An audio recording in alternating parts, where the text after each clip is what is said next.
Alors, quel est le but de la reprise? D'accord? Quand on a fait une coupure, qu'elle soit de quelques jours ou de quelques semaines, eh bien, c'est de retrouver la caisse progressivement. C'est vraiment la clé d'une amélioration des performances forte et significative, c'est la progressivité. Si on rattaque tout de suite dans le dur, ben, l'organisme n'a pas le temps de s'adapter, il fatigue, il se casse, il blessure, etc., etc. Donc, la reprise, c'est une occasion de se refaire la caisse progressivement. De réorganiser votre entraînement au niveau matériel, au niveau planning, à quel moment je vais placer mes séances, au niveau type de séance. Hein, on prépare les séances futures, bah, c'est l'occasion de tester des séances, de s'éclater, de rechercher, bref, de voir comment on va organiser son hiver. Quand je parle du matériel, je parle bien évidemment aussi des fringues, de l'habillement, c'est les choses importantes. Retrouver des séances, de trouver des séances vélo et hors vélo, évidemment en fonction de la météo et des jours qui sont plus courts, on a tendance à s'entraîner moins en vélo. Et comment? C'est une question que vous m'avez tous posée à de très nombreuses reprises et de façon différente. Comment s'entraîner quand il fait pas beau? Par quelle séance on peut remplacer?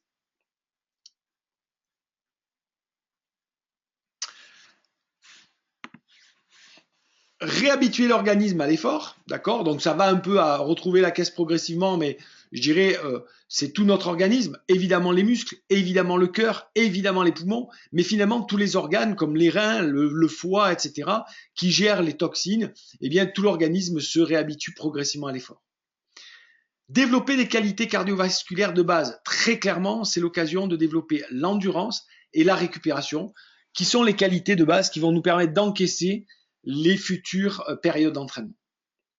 Remuscler le corps, brûler des graisses, retrouver un bon coup de pédale, parce que oui, la période de reprise, c'est vraiment une occasion de se mettre à retravailler la qualité gestuelle. On n'en parle pas assez souvent, ok, mais moi je vous le dis franchement, la qualité gestuelle, c'est un élément clé de la performance. Parce que très clairement, c'est comment, pour la même énergie, je vais plus vite. D'accord? Ou comment, pour la même vitesse, je me fatigue moins.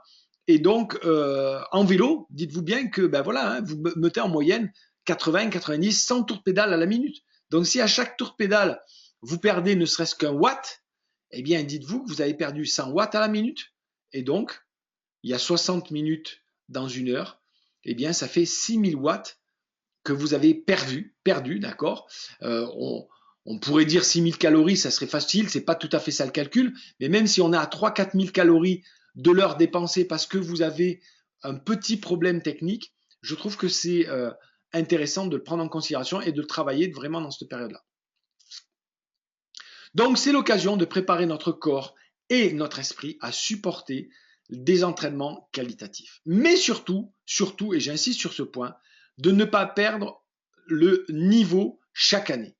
Combien de mes clients, chaque année, font des efforts et des sacrifices considérables pendant toute la saison pour arriver à un niveau de forme au top et en général, quelques semaines après ce niveau de forme, ils font une coupure au mois d'octobre, au mois de novembre, au mois de décembre, de 2-3 mois, d'accord? Même ceux qui font un mois selon la tradition à l'ancienne, eh bien, commettent une erreur considérable parce qu'au-delà de 3 semaines, d'accord, et même des fois plus rapidement pour des sportifs moins entraînés, on s'est rendu compte de quoi? Ben, on s'est rendu compte qu'on perdait le niveau, tous les acquis techniques, physiologiques, cardiovasculaires qu'on a acquis pendant la saison durement, eh bien, on les perd chaque année. Et chaque année, on repart à zéro. Vous voyez, j'ai fait un tout petit graphique pour expliquer ça, c'est-à-dire tous les sacrifices qu'on fait pendant la saison, et puis on fait la coupure, on revient quasiment au même niveau. Il va falloir refaire les mêmes efforts pour arriver quasiment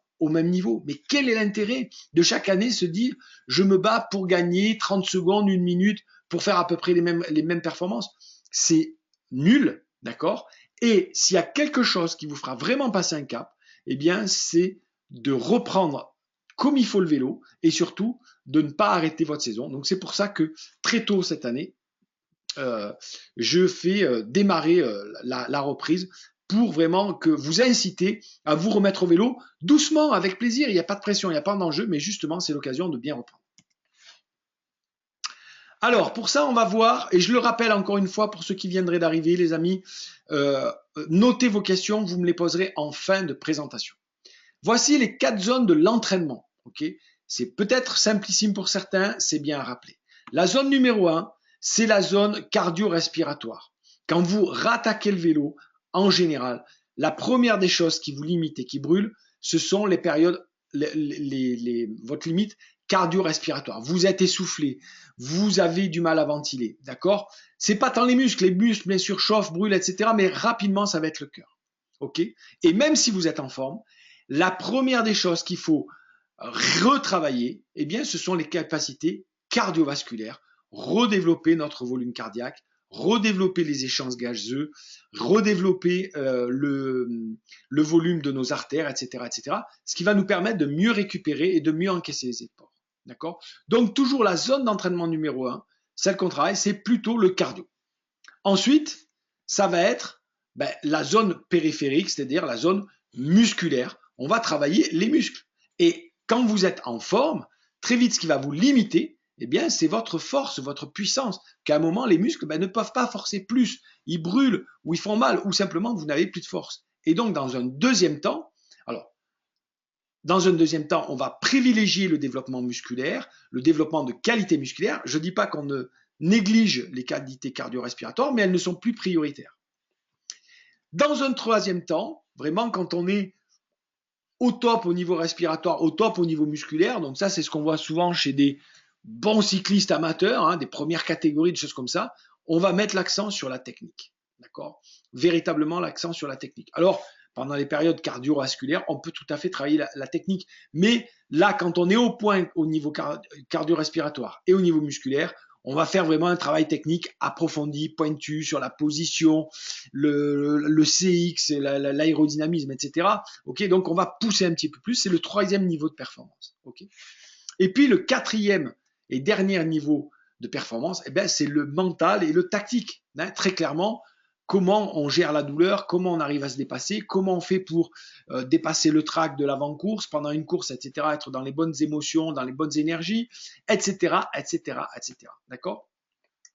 L'aspect tactique, c'est comment mettre en place ce qu'on a prévu. C'est bien beau de prévoir avant une course de faire telle ou telle chose, mais qu'est-ce qui se passe pendant la course? On arrive à le mettre en œuvre ou pas? Alors, des fois, ça peut venir de l'entraînement, mais des fois, ça vient aussi du mental qui bloque à un moment. Ok, donc, ça, ce sont les 4 zones qu'il est important de comprendre, juste de connaître, d'en avoir conscience et de se dire, voilà, là, dans la phase de reprise, vous l'avez compris, on va développer l'aspect cardio-respiratoire. Encore une fois, ça ne veut pas dire qu'on travaille pas le muscle, la technique et le mental, mais la priorité, ça va être le cardio-respiratoire. Okay, et aujourd'hui, vous allez bien voir que je vais vous donner des clés dans les 4 zones d'entraînement. Alors, les grands principes d'entraînement à respecter. Alors, ceux qui suivent la meilleure cyclosportive depuis de nombreuses années maintenant connaissent ces principes quasiment par cœur, mais en période de reprise, c'est bien de se les afficher. D'ailleurs, vous retrouverez dans la page d'enregistrement juste en dessous un petit pense-bête qui vous permet de mettre tous ces grands principes, de les afficher sur votre bureau ou sur votre réfrigérateur, votre placard, pour vous rappeler ces principes simples de l'entraînement. Le premier, en période de reprise, entraînez-vous un jour sur 2. Alors même, je sais que certains sont vraiment à fond et se disent voilà, machin, mais être à fond toute l'année, c'est pas une bonne idée, ça entraîne de la fatigue. Il vaut mieux s'entraîner bien un jour sur 2, quitte à doubler le jour de vos entraînements. Vous entraînez une fois le matin, une fois l'après-midi ou le soir, ok. Mais par contre, laissez pendant cette période de reprise, ces 3 ou 4 semaines de reprise, laissez le temps à votre organisme de récupérer et de passer au niveau supérieur, et puis de récupérer et de passer au niveau supérieur, etc., etc. D'accord? C'est un des moyens les plus efficaces de progresser en période de reprise. Variété, d'accord? C'est-à-dire, ne faites pas 2 entraînements identiques qui se suivent. Si vous faites un entraînement force le lundi, votre entraînement du mercredi ne doit pas être de la force. Il peut être, je dirais presque n'importe quoi, mais pas de la force. Si vous faites un entraînement cool, vous vous baladez pendant longtemps, etc., des heures, etc., très bien, super, ok. Mais ne refaites pas ça le prochain entraînement. Parce que malheureusement, force est de constater que la très très grande majorité des cyclosportifs et des cyclistes amateurs font cette erreur de s'entraîner quasiment toujours de la même manière. D'accord? Vous en avez qui chaque fois s'entraînent avec les copains et à chaque fois ça finit pareil. C'est on fait les championnats du monde du quartier, on se met le cœur dans la bouche et la prochaine séance, eh ben, c'est la même chose. D'accord? Donc faites alterner des séances sur le vélo, des séances hors vélo, des séances d'endurance, des séances de force, des séances de vitesse. Alterner, mais jamais deux séances identiques qui se suivent. Sinon, on dit, d'accord, et les études tendent à le prouver, que le deuxième entraînement, quasiment, son efficacité est réduite à 50%. Au niveau de l'intensité, soyez principalement, pendant toute cette période, en endurance, entre 60 et 80% de votre FC max, d'accord? Donc, en période d'endurance, le bon indicateur, c'est bien la fréquence cardiaque. Okay, en d'autres périodes, vous m'entendez de plus en plus parler des capteurs de puissance, ou en tout cas d'avoir des référentiels. La fréquence cardiaque est moins pertinente. Par contre, pour travailler en endurance, la fréquence cardiaque est tout à fait pertinente. Donc là, dans cette période, votre entraînement, c'est obligatoirement avec un cardiofréquencemètre, et que vous travaillez l'endurance, bien sûr, la force ou les qualités techniques, eh bien, on le travaille dans cette zone-là, d'accord? Encore une fois, pourquoi? Parce que c'est dans cette zone-là qu'on développe les qualités cardiovasculaires, on développe le volume cardiaque et artériel, on consomme du gras, donc on s'affine, d'accord? Et on peut travailler toute la qualité technique. Voilà, on n'a pas besoin de se mettre dans le rouge. Et quand on est dans le rouge, on peut difficilement travailler lucidement la technique. Les durées de séance en vélo sont de 1 à 2 heures, d'accord? Encore une fois, on est en période de reprise. C'est pas la peine de se mettre des grands volumes d'entraînement maintenant. Ça ne vous servira à rien ou à pas grand-chose quand l'été sera venu. Il y a un moment où il faudra le faire, mais on part du principe là que vous avez fait une coupure, qu'elle soit de 3-4 jours, qu'elle soit de quelques semaines, d'accord? Mais il faut reprendre de manière très progressive. 1 à 2 heures de vélo, c'est très bien. D'autant plus qu'on arrive dans les périodes plutôt froides, humides, les jours sont plus courts. Donc, ne sacrifiez pas trop de temps et ne risquez pas de prendre froid avec des sorties trop longues. Augmentez la durée progressivement, environ de 20 minutes par semaine, d'accord? Donc, si la première semaine, vous partez à 2 heures, la deuxième, vous serez à 2h20, la troisième à 2h40, la quatrième, éventuellement, vous serez à 3 heures. C'est bien pour le mois de reprise. Augmentez progressivement aussi le nombre de répétitions, c'est-à-dire quand vous allez faire des exercices, mettons vous faites 10 fois 1 minute de travail de force, et bien progressivement augmentez de 2 répétitions, c'est-à-dire la fois d'après vous ferez 12 séances de 12 fois 1 minute de force, et puis celle d'après 14 ou 15, d'accord? Mais ça c'est un autre, voilà les indicateurs d'amélioration tout simplement. Les thèmes des séances, ok? On va alterner force, endurance et qualité gestuelle. C'est-à-dire qu'on va faire des séances où le thème principal sera le travail de la force, des séances avec un thème principal en endurance et des séances avec le thème principal en qualité gestuelle. On peut parfois mixer, on peut tout à fait faire une sortie d'endurance en thème principal et faire un petit volet de 30 minutes, 1 heure de travail de force ou pareil de travail de gestuelle. D'accord ? Le renforcement musculaire au sens large, d'accord, eh bien, c'est un élément fondamental de la reprise.